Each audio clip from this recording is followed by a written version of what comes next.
नमस्कार दोस्तों, welcome to संभाव एजुकेशन। दिस से आर्यन शुक्ला। दोस्तों, शाम के 8 बज चुके हैं। जैसा कि आप सब जानते हैं, डेली शाम को 8 बजे मॉडल पेपर डिस्कस करते हैं। तो आज की क्लास में हम जीके के 50 इंपॉर्टेंट क्वेश्चन डिस्कस करेंगे विद एक्स्ट्रा फैक्ट। सभी लोग क्लास को ध्यान से देखिएगा। जो एक्स्ट्रा फैक्ट आपको बताए जाए उनको भी ध्यान से सुनिए, बिकॉज परीक्षा में उनसे भी क्वेश्चन पूछे जा सकते हैं। गुड इवनिंग सभी को। गुड इवनिंग दोस्तों। चलिए शुरू करते हैं आज की क्लास। इसका आंसर करिएगा क्वेश्चन नंबर फर्स्ट का। ये साइंस से संबंधित क्वेश्चन है। आपको बताना है इनमें से कौन सा परमाणु का भाग नहीं है। ये अच्छा क्वेश्चन है। पहले प्रश्न को समझिएगा। ये 4 ऑप्शन आपको दिए गए हैं और पूछा गया है इनमें से कौन सा एक परमाणु का भाग नहीं है। तो इसका right answer option number D होगा, photon. Yes, D correct answer होगा। फोटोन परमाणु का भाग नहीं है। डी करेक्ट आंसर होगा। परमाणु मुख्यतः इलेक्ट्रॉन, प्रोटॉन, न्यूट्रॉन से मिलकर बना होता है। तो option number D correct answer होगा। और सभी ने करेक्ट आंसर दिए हैं इस बार। वेरी गुड दोस्तों। इसका आंसर करिए क्वेश्चन नंबर 2 के लिए। निद्रा रोग किसके कारण होता है? वायरस की वजह से, बैक्टीरिया की वजह से, प्रोटोजोआ की वजह से, या फिर कवक की वजह से? तो सभी जल्दी से आंसर करिए क्वेश्चन नंबर 2 के लिए। जिसने अभी लाइव सेशन को लाइक नहीं किया है, लाइक कीजिए, शेयर कीजिएगा। चैनल पर नए हैं, चैनल को सब्सक्राइब कीजिए, वाला आइकन को प्रेस यहाँ तक पहुंच सकें। योगेश, अभी का आंसर करिएगा क्वेश्चन नंबर 2 के लिए।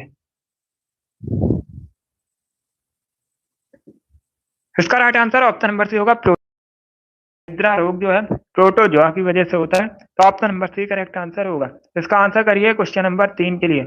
अच्छा सा प्रश्न है, पहले प्रश्न को समझिएगा, उसके बाद आंसर करिएगा।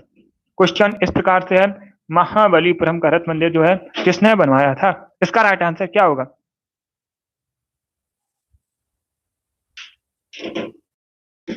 तो सभी जल्दी से आंसर करिए, बताइए इसका राइट आंसर क्या होगा। ऑप्शन को पढ़ लीजिए, उसके बाद ही आंसर दीजिए। जल्दबाजी में आपको आंसर नहीं देना है।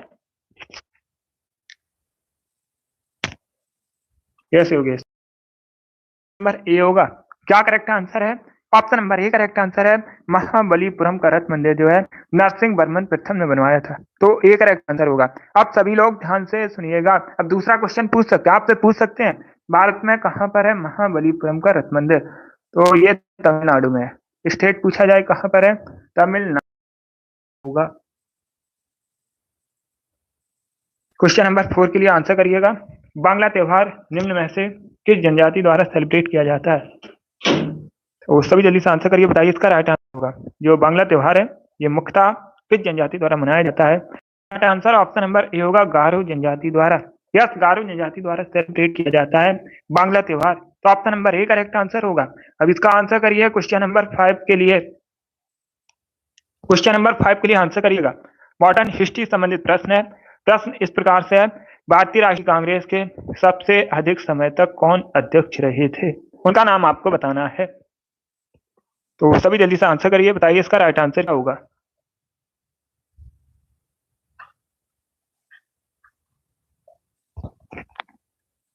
इसका राइट आंसर ऑप्शन नंबर ए होगा, अबुल कलाम आजाद। क्या ए करेक्ट आंसर है। 1940 में ये भारतीय राष्ट्रीय कांग्रेस के अध्यक्ष बने थे और 1945 तक रहे थे। तो option number A correct answer होगा। अब इसका आंसर करिएगा क्वेश्चन नंबर 6। ये किन नदियों के मध्य स्थित है? ये अच्छा क्वेश्चन है। क्या पूछा गया? कुमायूं हिमालय किन नदियों के मध्य स्थित है? इसका आंसर ऑप्शन नंबर बी होगा, सतलज और काली। यह सतलज और काली के मध्य स्थित है कुमायूं हिमालय। तो option number B correct answer होगा। अब इसका आंसर करिएगा क्वेश्चन नंबर 7 के लिए। प्रियदर्शिका पुस्तक बताइए किसके द्वारा लिखी गई थी? आपको प्रियदर्शिका पुस्तक के लेखक बताने हैं, कालिदास, तुलसीदास, चाणक्य या फिर हर्षवर्धन। तो option number D correct answer होगा, हर्षवर्धन ने प्रियदर्शिका नामक पुस्तक लिखी है। हर्षवर्धन थे, इन्होंने अपनी राजधानी थानेश्वर से कन्नौज स्थानांतरित की थी। ये पूछा जाता है प्रश्न। तो option number D correct answer होगा। अब इसका आंसर करिएगा। क्वेश्चन नंबर 8 के लिए आपको बताना है, भारत की जो भू सीमाएं हैं कितने देशों के साथ जुड़ी हैं? मतलब भारत कितने देशों के साथ बॉर्डर शेयर करता है? तो कई बार मैंने आपको बताया भी है, बांग्लादेश के साथ सबसे अधिक सीमा साझा करता है और सबसे कम अगर पूछा जाए तब आप लोग याद रखिएगा अफगानिस्तान के साथ। टोटल 7 देशों के साथ भारत बॉर्डर शेयर करता है। Option number C correct answer होगा। इसका आंसर करिएगा क्वेश्चन नंबर 9 के लिए। सभी जल्दी से आंसर करिए क्वेश्चन नंबर 9 के लिए। बताइए पुरापाषाण काल में आदि मानव के मनोरंजन के साधन क्या थे? पुरापाषाण काल में आदि मानव के मनोरंजन के साधन क्या थे? शिकार करेक्ट आंसर होगा इसका। मनोरंजन के लिए आदि मानव पुरापाषाण काल में शिकार किया करते थे, तो option number A correct answer होगा। अब इसका आंसर करिएगा क्वेश्चन नंबर 10 के लिए। ये अच्छा क्वेश्चन है और ज्योग्राफी संबंधित प्रश्न है, तो आपको बताना है सबसे बड़ा नदी बेसन इनमें से किस नदी का है? उस रिवर का नाम बताइएगा। ब्रह्मपुत्र, गंगा, गोदावरी या फिर सतलज। तो सभी जल्दी से आंसर करिए क्वेश्चन नंबर 10 के लिए। इसका right answer option number B होगा, गंगा। बी करेक्ट आंसर होगा। सबसे बड़ा नदी बेसन जो है गंगा नदी का है, तो option number B correct answer है। बहुत अच्छे, बी करेक्ट आंसर होगा इसका। चलिए आगे बढ़ते हैं। अब इसका आंसर करिए क्वेश्चन नंबर 11 के लिए। ब्रिटिश ईस्ट इंडिया कंपनी के प्रथम गवर्नर कौन थे? सभी जल्दी से आंसर करिएगा। ये वाली डेली क्लास होती है शाम को 8 बजे।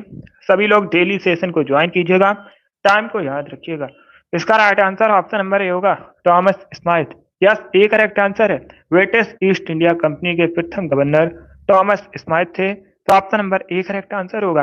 अब इसका आंसर करिएगा क्वेश्चन नंबर 12 के लिए। 1949 में गठित राष्ट्रीय आय समिति के अध्यक्ष कौन थे? ये रेलवे की परीक्षा में पूछा हुआ क्वेश्चन है, तो सभी जल्दी से आंसर करिए। बताइए इसका राइट आंसर क्या होगा? बहुत अच्छे, बी करेक्ट आंसर होगा इसका।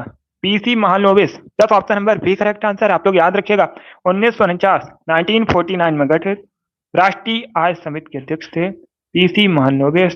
बी करेक्ट आंसर होगा। इसका आंसर करिएगा क्वेश्चन नंबर 13 के लिए। जमशेदपुर किस नदी के किनारे स्थित है? जमशेदपुर किस नदी के किनारे स्थित है? ये आपको बताना है। कहां पर है जमशेदपुर? झारखंड में है। सुवर्ण रेखा नदी के तट पर बसा है। Option number A correct answer होगा। सुवर्ण रेखा रिवर करेक्ट आंसर है। अब इसका आंसर करिएगा क्वेश्चन नंबर 14 के लिए। इनमें से कौन भारत में पहली लोकसभा के उपसभापति थे? ये अच्छा क्वेश्चन है। भारत की जो पहली लोकसभा थी उसके उपसभापति कौन थे पहले? उनका नाम आपको बताना है। तो सी करेक्ट आंसर होगा M A Ayyangar. Yes, option number C correct answer है। एम ए अयंगर भारत में पहली लोकसभा के उपसभापति थे। Option number C correct answer है। इस बार आप सभी ने करेक्ट आंसर दिया है। अब इसका आंसर करिएगा क्वेश्चन नंबर 15 के लिए। इतिहास से संबंधित क्वेश्चन है, थोड़ा सा कठिन क्वेश्चन है, बट आप लोग आंसर करिएगा। मॉडर्न हिस्ट्री से संबंधित प्रश्न है, सॉरी मिडवल हिस्ट्री संबंधित प्रश्न है, तो सभी जल्दी से आंसर करिए। बताइए क्वेश्चन नंबर 15 का करेक्ट आंसर क्या होगा? आपको उस मुगल शासक का नाम बताना है जिसने बलबन द्वारा प्रारंभ की गई दरबारी रिवाज सिजदा को समाप्त किया था। तो इसका राइट आंसर क्या होगा? देखिएगा परीक्षा में इस प्रकार से भी प्रश्न पूछा जाता है। सिजदा शुरू किया था, बलबन ने शुरू किया था। किसने शुरू किया था? बलबन ने शुरू किया था। किस मुगल शासक ने समाप्त किया? तो शाहजहां करेक्ट आंसर होगा इसका। या तो option number C correct answer होगा। शाहजहां ने समाप्त किया था। Option number C correct answer है। चलिए आगे बढ़ते हैं। बहुत अच्छे आंसर सभी लोग दीजिएगा। अगर कोई क्वेश्चन आपका गलत होता है तो आप उसे नोट डाउन कर सकते हो। Yes all B. इसका right answer option number C होगा। अब इसका आंसर करिएगा क्वेश्चन नंबर 16 के लिए। सूमो कुश्ती उत्पत्ति किस देश से हुई है? तो सभी जल्दी से आंसर करिएगा क्वेश्चन नंबर 16 के लिए। इंडोनेशिया, जापान, दक्षिण कोरिया या फिर वियतनाम। तो इसका राइट आंसर ऑप्शन नंबर भी होगा Japan. Yes, P correct answer होगा। सूमो कुश्ती की उत्पत्ति जो है जापान से हुई है। क्वेश्चन नंबर 16 का option number B correct answer है। अब इसका आंसर करिएगा क्वेश्चन नंबर 17 के लिए।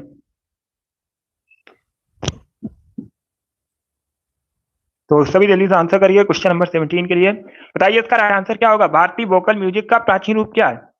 ये अच्छा क्वेश्चन है। भारतीय वोकल म्यूजिक का प्राचीन रूप बताइए क्या है? गजल, ध्रुपद, ठुमरी या फिर इनमें से कोई नहीं। इसका right answer option number B होगा Dhrupad. Yes, B correct answer होगा। भारतीय वोकल म्यूजिक का प्राचीन रूप ध्रुपद है, तो option number B correct answer होगा। अब इसका आंसर करिएगा क्वेश्चन नंबर 18 के लिए। आपको बताना है वर्तमान में किस राज्य में स्थित है। अहमदाबाद क्या है? ताम्र पाषाण कालीन सांस्कृतिक स्थल है। वर्तमान में कहां पर है? महाराष्ट्र में। तो option number A correct answer होगा। महाराष्ट्र करेक्ट आंसर होगा इसका। अब इसका आंसर करिएगा क्वेश्चन नंबर 19 के लिए। ज्योग्राफी संबंधित प्रश्न है। शरीर का वजन कहां पर अधिकतम होता है? इसका राइट आंसर क्या होगा दोस्तों? इसका right answer option number B होगा ध्रुवों पर। यस, बी करेक्ट आंसर होगा। शरीर का वजन जो है ध्रुवों पर अधिकतम होता है, तो option number B correct answer है। इसका आंसर करिएगा क्वेश्चन नंबर 20 के लिए। अच्छा क्वेश्चन आपको बताना है किस संविधान संशोधन द्वारा दिल्ली में विधानसभा की स्थापना की गई थी। दिल्ली में विधानसभा है, इंपॉर्टेंट है, पूछा जाता है प्रश्न।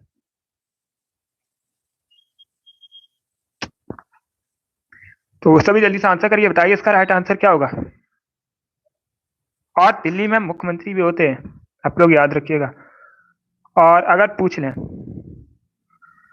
वर्तमान में दिल्ली के मुख्यमंत्री कौन है, तो आप लोग याद रखिएगा आतिशी मार्लेना वर्तमान में दिल्ली की मुख्यमंत्री है। तो सभी जल्दी से आंसर करिएगा। इसका राइट आंसर ऑप्शन नंबर भी होगा 69वां संविधान संशोधन। यस, भी करेक्ट आंसर होगा।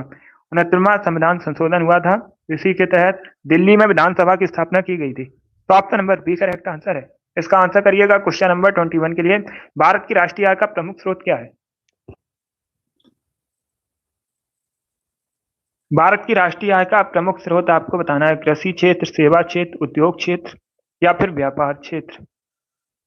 तो इसका राइट आंसर ऑप्शन नंबर भी होगा सेवा क्षेत्र। यस, बी करेक्ट आंसर होगा।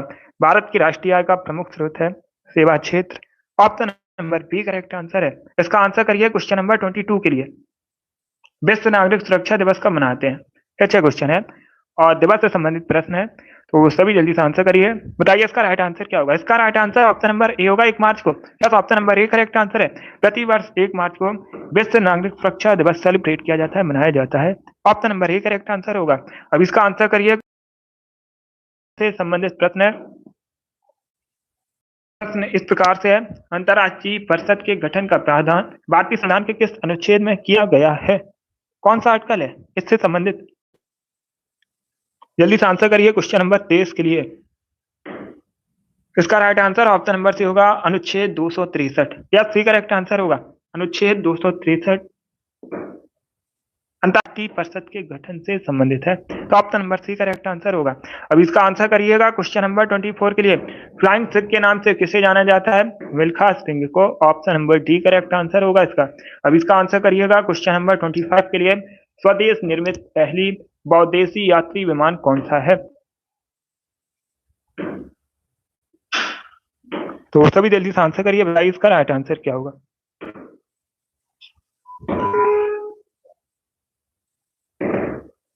इसका आंसर आप लोग क्लास खत्म होने के बाद कमेंट बॉक्स में दीजिएगा। ये होमवर्क के लिए क्वेश्चन है, सभी लोग इसका आंसर क्लास खत्म होने के बाद कमेंट बॉक्स में दीजिएगा और आपको इसका आंसर कल की क्लास में बताया जाएगा।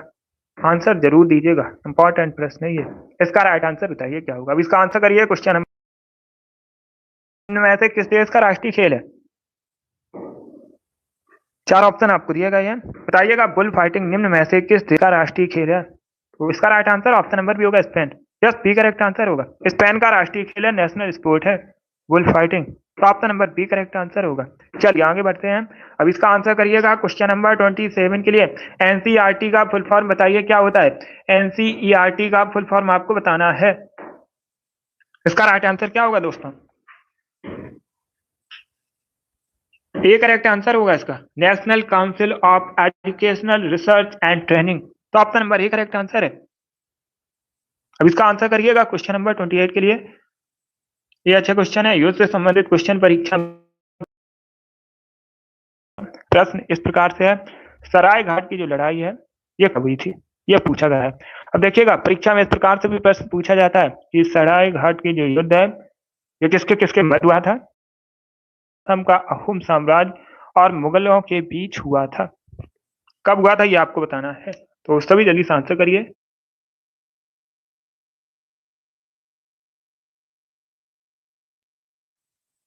इसका राइट आंसर क्या होगा? क्वेश्चन नंबर 28 है। राइट आंसर ऑप्शन नंबर ए होगा 1671 में, 1671 में सरायघाट का युद्ध हुआ था। Option number A correct answer है। इसका आंसर करिए क्वेश्चन नंबर 29 के लिए। अंतरराष्ट्रीय दूरसंचार संघ का मुख्यालय कहां पर है? क्वेश्चन नंबर 29 का करेक्ट आंसर क्या होगा दोस्तों? अंतरराष्ट्रीय दूरसंचार संघ का हेडक्वार्टर मुख्यालय आपको बताना है। ओटावा, जेनेवा, न्यू दिल्ली या फिर पेरिस। तो बी करेक्ट आंसर होगा, जेनेवा में है अंतरराष्ट्रीय दूरसंचार संघ का मुख्यालय। अब इसका आंसर करिएगा क्वेश्चन नंबर 30 के लिए। एशिया में तीसरा सबसे अधिक आबादी वाला देश है। तीसरा सबसे अधिक आबादी वाला देश आपको बताना है एशिया में। विश्व में पहले स्थान पर कौन सा है? अपना देश भारत पहले स्थान पर है आबादी में। उसके बाद कौन सा देश है? चाइना। और आपसे एशिया में पूछा गया है तो डी करेक्ट आंसर होगा इंडोनेशिया। या तो option number D correct answer होगा इसका। अब इसका आंसर करिएगा क्वेश्चन। रॉबर्ट कैनगेल की पुस्तक मैन हु न्यू इन्फिनिटी किसकी जीवनी है? इसका राइट आंसर क्या होगा? इसका right answer option number C होगा, श्रीनिवास रामानुजम। ये भारत के महान गणितज्ञ थे। कौन? श्रीनिवास रामानुजन। इन्हीं की जीवनी है the man who knew infinity. लेखक कौन है इस पुस्तक के? Robert Kanigel. इसका right answer option number C होगा। अब इसका आंसर करिएगा क्वेश्चन नंबर 32 के लिए। साउथ अफ्रीका में जो शीतोष्ण घास के मैदान हैं उनको किस नाम से जाना जाता है? इसका right answer option number D होगा, वेल्ड कहलाते हैं। क्या करेक्ट आंसर होगा? ऑप्शन नंबर डी इसका राइट आंसर। आप लोग याद रखिएगा, साउथ अफ्रीका, दक्षिण अफ्रीका के शीतोष्ण घास के मैदानों को वेल्ड कहा जाता है। इसका right answer option number D होगा। अब इसका आंसर करिएगा क्वेश्चन नंबर 33 के लिए। निक्स ओलंपिया नामक पर्वत किस ग्रह पर स्थित है? बृहस्पति, मंगल, बुध या फिर शनि? ये ग्रुप डी की परीक्षा में पूछा हुआ प्रश्न है। एनटीपीसी की परीक्षा में भी पूछा जा सकता है। तो सभी जल्दी से आंसर करिए क्वेश्चन नंबर 33 के लिए। इसका right answer option number B होगा, मंगल ग्रह पर। जस्ट बी करेक्ट आंसर होगा। आप लोग याद रखिएगा, मंगल ग्रह पर निक्स ओलंपिया नामक पर्वत स्थित है। बी करेक्ट आंसर होगा। अब देखिएगा, मंगल ग्रह को लाल ग्रह के नाम से भी जाना जाता है। इंपॉर्टेंट प्रश्न है, आप लोग जानते भी होंगे, कई बार मैंने आपको बताया भी है। और मंगल ग्रह के 2 उपग्रह हैं, नाम पूछ सकते हैं। डीमोस, फोबोस मंगल ग्रह के उपग्रह का नाम है। अब इसका आंसर करिएगा क्वेश्चन नंबर 34 के लिए। आपको बताना है हिंदुस्तान जिंक लिमिटेड का मुख्यालय कहां पर है? तो सभी जल्दी से आंसर करिए, बताइए इसका राइट आंसर क्या होगा। हिंदुस्तान जिंक लिमिटेड का मुख्यालय आपको बताना है कहां पर है। उदयपुर, जोधपुर, चंडीगढ़ या फिर कानपुर?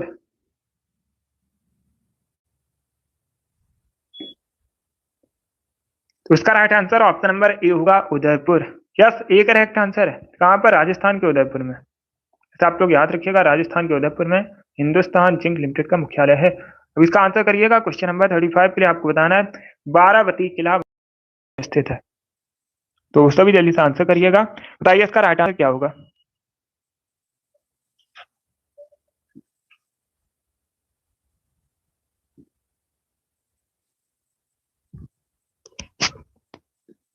इसका right answer option number B होगा, उड़ीसा में। बी करेक्ट आंसर होगा इसका। Yes, option number B correct answer. आप लोग याद रखिएगा, बारावती किला जो है ये उड़ीसा में स्थित है। तो option number B correct answer होगा, उड़ीसा करेक्ट आंसर होगा इसका।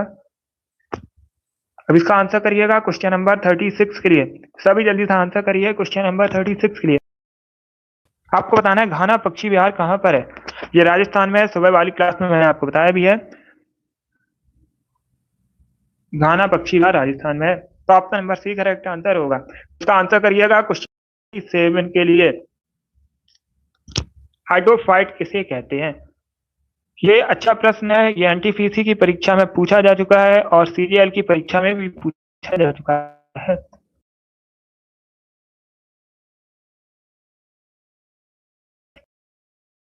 राइट आंसर ऑप्शन नंबर भी होगा, एक जलीय पौधे को कहते हैं।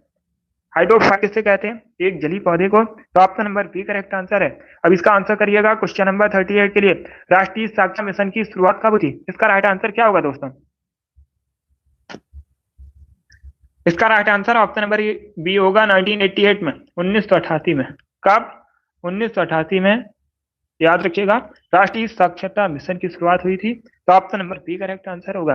अब इसका आंसर करिए। क्वेश्चन नंबर 39 के लिए आपको बताना है चचाई जलप्रपात किस रिवर पर स्थित है, नदी का नाम आपको बताना है। वीहड़, सिंध, ताप्ती या फिर बेतवा। कहाँ पर है चचाई जलप्रपात? इंपॉर्टेंट है, पूछ सकते हैं। ये मध्य प्रदेश में है। कहाँ पर है? मध्य प्रदेश। और आप लोग याद रखिए वीहड़ रिवर पर है। कहाँ पर है? मध्य प्रदेश में। अब इसका आंसर करिएगा। क्वेश्चन नंबर ये 40 है, क्वेश्चन नंबर 40 है। इनमें से आपको बताना है कौन सी ऊर्जा सेल में पाई जाती है। तो सभी जल्दी से आंसर करिए, बताइए इसका राइट आंसर क्या होगा। निम्न में से कौन सी ऊर्जा सेल में पाई जाती है? रासायनिक ऊर्जा, विद्युत ऊर्जा, ऊष्मीय ऊर्जा या फिर इनमें से कोई नहीं। तो इसका राइट आंसर ऑप्शन ए होगा, रासायनिक ऊर्जा। आप लोग याद रखिएगा रासायनिक ऊर्जा जो है ये सेल में पाई जाती है। तो option number A correct answer होगा। अब इसका आंसर करिए के लिए। सूर्य का प्रकाश पृथ्वी तक पहुंचने में कितना समय लेता है? 8 मिनट 16 सेकंड का समय लेता है। तो option number A correct answer होगा। क्वेश्चन नंबर 41 का option number A correct answer है। अब इसका आंसर करिएगा। क्वेश्चन नंबर 42 के लिए लोहे का शुद्धतम रूप क्या होता है?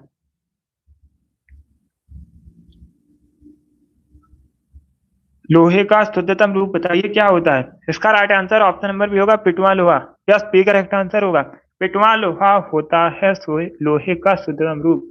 अब इसका आंसर करिएगा। क्वेश्चन नंबर 43 के लिए आपको बताना है माथेरान पर्वतीय स्थल कहाँ पर है।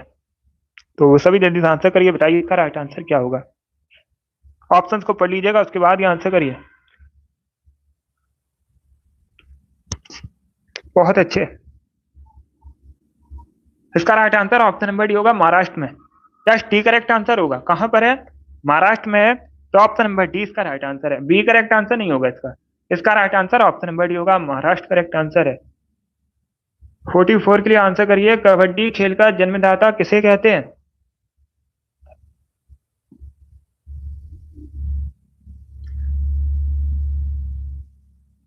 इसका right answer option number C होगा, अपने देश भारत को। तो option number C correct answer है, अपने देश भारत को कबड्डी खेल का जन्मदाता कहते हैं। क्वेश्चन नंबर 44 का option number C correct answer है। अब इसका आंसर करिएगा। क्वेश्चन नंबर 45 के लिए पानी की बूंदें क्यों गोल होती हैं? कारण बताइएगा। क्वेश्चन नंबर 45 है, ऑप्शंस को पढ़ लीजिएगा, उसके बाद ही आंसर करिए। जल्दबाजी में आपको आंसर नहीं देना है।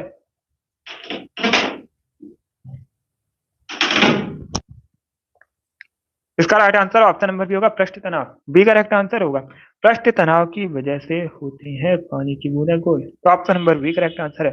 46 के लिए आंसर करिए, बताइए स्वर्ण क्रांति किससे संबंधित है? इसका right answer option number C होगा, शहद के उत्पादन से, हनी से संबंधित है। Golden revolution. Option number C correct answer होगा। अब इसका आंसर करिएगा। क्वेश्चन नंबर 47 के लिए भारत के पहले मुस्लिम राष्ट्रपति कौन थे? ये एसएससी की परीक्षा में पूछा हुआ प्रश्न है। इसका राइट आंसर ऑप्शन नंबर भी होगा, डॉक्टर जाकिर हुसैन। और ये भारत के तीसरे राष्ट्रपति थे। किस नंबर के राष्ट्रपति थे? तीसरे राष्ट्रपति थे। पहले डॉक्टर राजेंद्र प्रसाद, दूसरे सर्वपल्ली राधाकृष्णन और तीसरे doctor Zakir Hussain. B correct answer होगा इसका। अब इसका आंसर करिएगा। क्वेश्चन नंबर की पहली वैदिक घड़ी किस शहर में स्थित है? उज्जैन में, वाराणसी में, जयपुर में या फिर रामेश्वरम में। इसका आंसर ऑप्शन नंबर ए होगा, उज्जैन में। यस, मध्य प्रदेश के उज्जैन में। उज्जैन में महाकालेश्वर मंदिर है, आप लोग जानते भी होंगे, कई बार मैंने आपको बताया भी है। और क्षिप्रा या क्षिप्रा नदी के किनारे बसा है। उज्जैन में है विश्व की पहली वैदिक घड़ी स्थित। तो option number A correct answer होगा। अब इसका आंसर करिएगा। क्वेश्चन नंबर 49 के लिए काकाती वंश कहां से संबंधित है? किस राज्य से संबंधित है, ये आपको बताना है। काकाती वंश जो था यह किस राज्य, कहां से संबंधित है, किस राज्य से संबंधित है? उत्तर प्रदेश से, असम से, आंध्र प्रदेश से या फिर महाराष्ट्र से। आंसर सभी लोग दीजिए, राइट या रॉन्ग। इसका right answer option number C होगा, आंध्र प्रदेश से संबंधित है। तो option number C correct answer होगा इसका। इसका आंसर करिए। क्वेश्चन नंबर 50 के लिए ये करेंट का क्वेश्चन है। ये जो प्रश्न है ये करेंट का प्रश्न है। थाईलैंड के वर्तमान में प्राइम मिनिस्टर बताने हैं। कौन है वर्तमान में थाईलैंड के प्रधानमंत्री? तो बी करेक्ट आंसर होगा, सिनावत्रा। बी करेक्ट आंसर होगा इसका। बहुत अच्छे दोस्तों।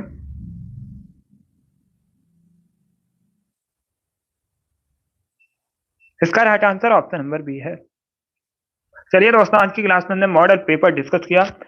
इसमें जीके 50 क्वेश्चन थे। आई होप आप सभी को ये प्रश्न समझ आए होंगे। तो क्लास को लाइक कीजिए, शेयर कीजिएगा, चैनल पर नए चैनल को सब्सक्राइब कीजिए, वाला आइकन को प्रेस कीजिए ताकि सभी नोटिफिकेशन आप तक पहुंच सके। ये वाली डेली क्लास होती है शाम को 8 बजे। टाइम को याद रखिएगा, सभी लोग टाइम से सेशन को ज्वाइन कीजिएगा। अगली क्लास होगी कल सुबह 10 बजे। टाइम को याद रखिएगा, सेशन को ज्वाइन कीजिए। चलिए, इसी के साथ मैं आपको मिलूंगा अगली क्लास में। Thank you.